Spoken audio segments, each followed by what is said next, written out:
देव असो अथवा अल्लाह असो, तो गरिबांचा वाली कधीही नसतो.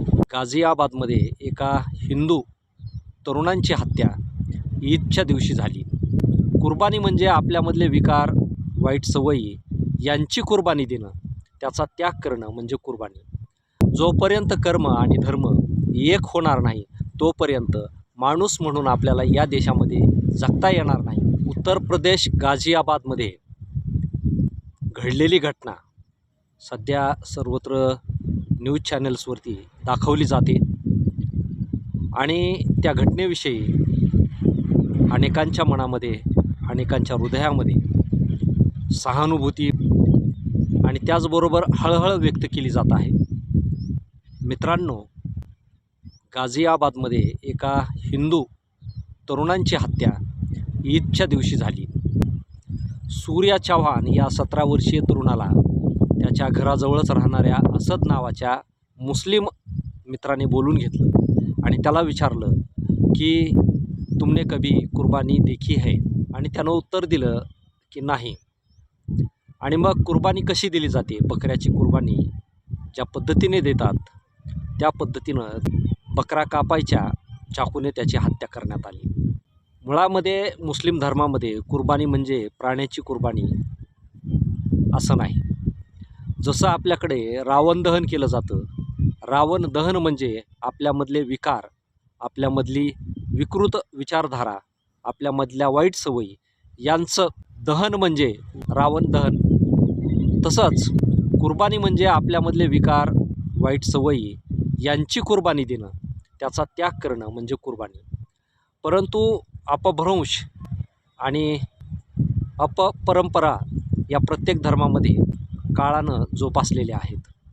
अगदी त्याच पद्धतीनं प्राण्यांची कुर्बानी ईदला दिली जाते आणि त्या दिवशी त्या अशाच विकृत मनोवृत्तीच्या असदनं त्या तरुणाची अक्षरशः हत्या केली. आता याला हिंदू मुस्लिम असं स्वरूप दिलं जातं आहे, परंतु प्रत्यक्षामध्ये तसं काही नाही आणि तसं कुणी देण्याचा प्रयत्नही करू नये.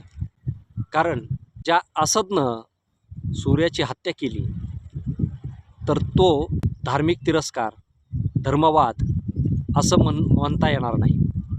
कारण 8-9 महिन्यापूर्वीच या दोघांमध्ये काही छोट्याशा कारणावरून शाब्दिक बाचाबाची झालेली होती आणि त्याचा परिणाम ईदच्या दिवशी इतका भयंकर होईल याची कल्पना ना सूर्याला होती, ना सूर्याच्या इतर मित्रपरिवाराला होती. ईदच्या दिवशी त्या असदनं अगदी ठरून, जाणून बुजून त्याला बोलून घेतलं आणि त्याच्या 5-6 मित्रांनी मिळून अक्षरशः त्याच्या पोटामध्ये चाकू खुपसून त्याची हत्या केली. मित्रांनो, UP बिहार हा अज्ञानी अशिक्षित लोकांचा प्रदेश म्हणायला हरकत नाही आणि जिथं अज्ञान असतं तिथं वाईट प्रवृत्ती, वाईट व्यसनं आणि वाईट विचारधारा ही वाढीला लागते आणि त्याचबरोबर अल्पशिक्षण, बेरोजगारी याचा परिणाम या तरुणावरती होतो आणि त्याचबरोबर असे तरुण हे धर्मवादाचे, आतंकवादाचे देखील बळी ठरतात.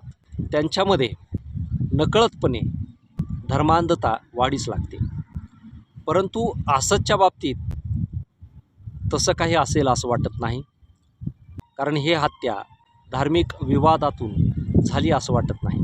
परंतु तरी देखील हिंदू मुस्लिम तणावाला ही घटना कारणीभूत ठरलेली आहे.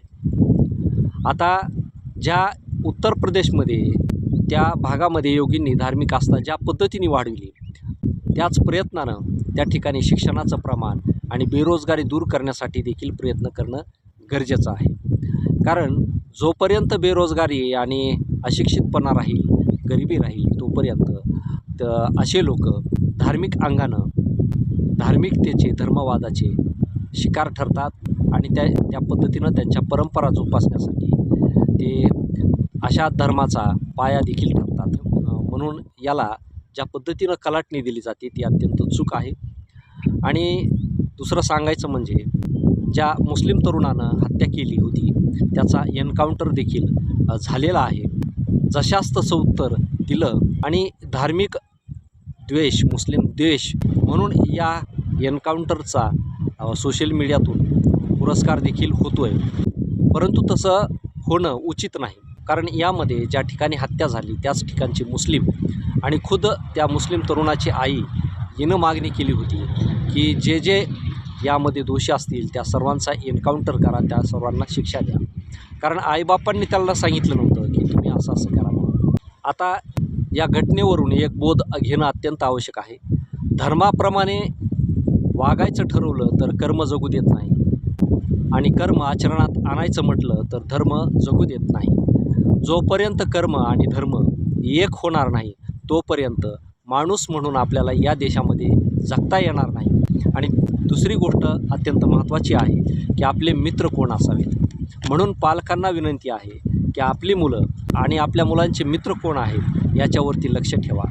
आपली मुलं अशा अज्ञानी, अशा व्यसनी आणि त्याचबरोबर धर्मांधतेने पछाडलेल्या मुलांच्या संगतीमध्ये तर नाहीत ना, याची काळजी घ्या. धर्म कुठला जरी असला तर तो धर्म जर आपल्यावर चांगले संस्कार करू शकत नसेल तर तो निश्चितच वाईट दिशेनं आपल्याला जाण्यास कारणीभूत ठरतो, हे देखील महत्त्वाचं आहे. आणि दुसरी गोष्ट अत्यंत महत्त्वाची आहे, जसं शिक्षण महत्त्वाचं आहे तसं कौटुंबिक संस्कार, सामाजिक संस्कार अत्यंत महत्त्वाचे आहेत. आजकाल आपण शिकलो, पुढे गेलो, परंतु सामाजिक संस्कारानं आपण पाठीमागे आहोत. सामाजिक संस्कार आपल्यावरती आणि आपण आपल्या मुलावरती व्यवस्थित करत नाही आणि त्यांना समाज अनुभवण्याची संधी देत नाही. त्यामुळं बऱ्याचदा असे तरुण, अशी मुलं ही अशा गोष्टींना कारणीभूत ठरतात. कारण त्यांना पुढे काय होणार किंवा पुढचा माणूस कसा आहे याची समज आलेली नसते. आणि शक्यतो गरीब लोक हे धर्माचे पुरस्कर्ते ठरतात आणि गरीब लोकच धार्मिक कृत्याचे बळी देखील ठरतात, हे देखील वास्तव आहे. म्हणून देव असो अथवा अल्लाह असो, तो गरिबांचा वाली कधीही नसतो, हेच सत्य. धन्यवाद.